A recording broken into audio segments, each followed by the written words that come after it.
Aujourd'hui, on va parler d'un sujet qui me tient particulièrement à cœur, la valorisation des terres du Grand Paris Express. Comme je suis une femme de terrain, j'ai décidé d'apporter ma contribution. Il y a du boulot quand même, hein.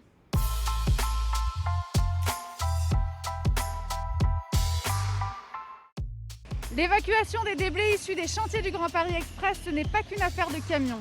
Solution plus écologique, le transport ferroviaire et les voies fluviales sont aussi de la partie.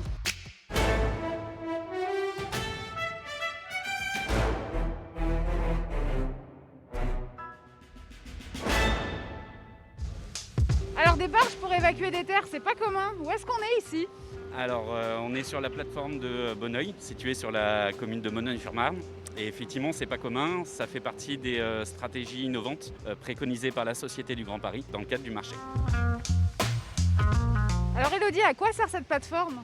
Alors cette plateforme est un site de transit et de transbordement, principalement utilisé pour les déblais du tunnelier Camille. Donc elle sert de stockage en attente de caractérisation et ensuite elle permet l'évacuation par voie fluviale.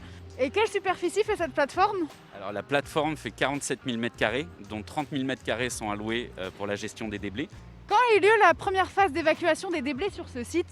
Alors le tunnelier a commencé en novembre 2019, le tunnelier Camille, et donc la première barge est partie le 4 décembre 2019, qui est une date aussi très symbolique pour les tunneliers parce que c'est le jour de la Sainte-Barbe. Et alors par jour, ça représente combien de barges exactement et quel poids ? Alors, suivant l'avancement du tunnelier, on est à 1 à 2 barges par jour. Et ça représente quelle quantité de terre tout ça ? Alors du coup, pour le tunnelier Camille, le tracé fait à peu près 4,2 km de long.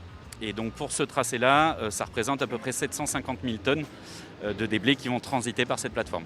Ça fait combien en sauts de plage ? 3 milliards de sauts de plage. C'est ça. Bon, et j'ai une petite requête. Vous pensez que je peux faire le trajet avec ces terres ? Ah, un gilet de sauvetage. Bon, merci. À plus tard.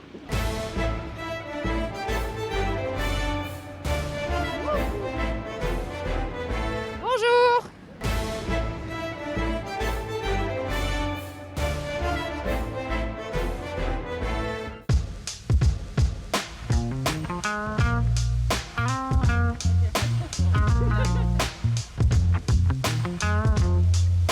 Bonjour.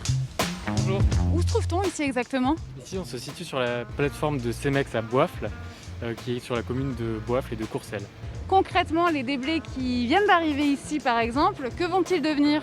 Alors, les déblais qui viennent ici sont valorisés en valorisation volume au sens de la Société du Grand Paris. Donc, c'est du réaménagement paysager qui rentre dans le cadre du plan d'aménagement de la carrière. Ça se fait selon 3 modes principaux. Le premier, c'est la création de zones humides. Le deuxième, c'est la création de zones de reconquête agricole. Et ensuite, c'est également la création de zones de base de loisirs. D'accord, donc moi l'été prochain, je peux venir me baigner ici. Exactement. Comment fonctionne la traçabilité ? Alors, la traçabilité, elle fonctionne exactement sur le même mode que pour les camions dans le cadre du Grand Paris, c'est-à-dire avec le logiciel T-Rex. Il y a des bons dématérialisés. La seule différence, c'est qu'à la place de mettre une plaque d'immatriculation d'un camion, on met le nom de la barge et ensuite le tonnage est différent, puisque pour un camion on met 30 tonnes environ, les barges on peut aller jusqu'à 2500 tonnes sur les barges industrielles. C'est donc un mode de transport vertueux, on peut dire même de valorisation positive. Oui, parce que ça permet de limiter les nuisances qui sont liées au trafic routier, puisque sur le fleuve on n'est pas directement lié aux parties prenantes qui entourent le chantier.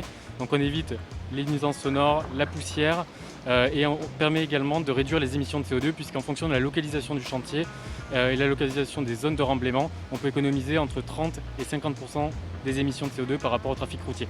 On peut donc dire que c'est du donnant-donnant entre vous et la Société du Grand Paris ?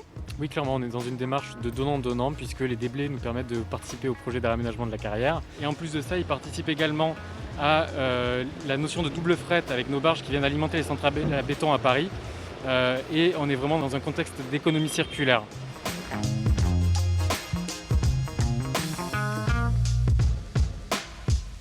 D'accord là ? Les chantiers du nouveau métro vont générer 45 millions de tonnes de déblais. Au total, ce sont près de 7 millions de tonnes de déblais qui seront évacuées par voie fluviale ou ferroviaire. Ça représente le poids de 700 tours Eiffel. C'est vous dire, hein. Alors je vous raconte pas ce que ça fait en saut.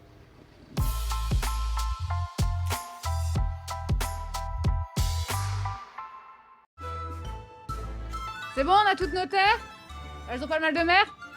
Bon allez, c'est parti, moussaillon!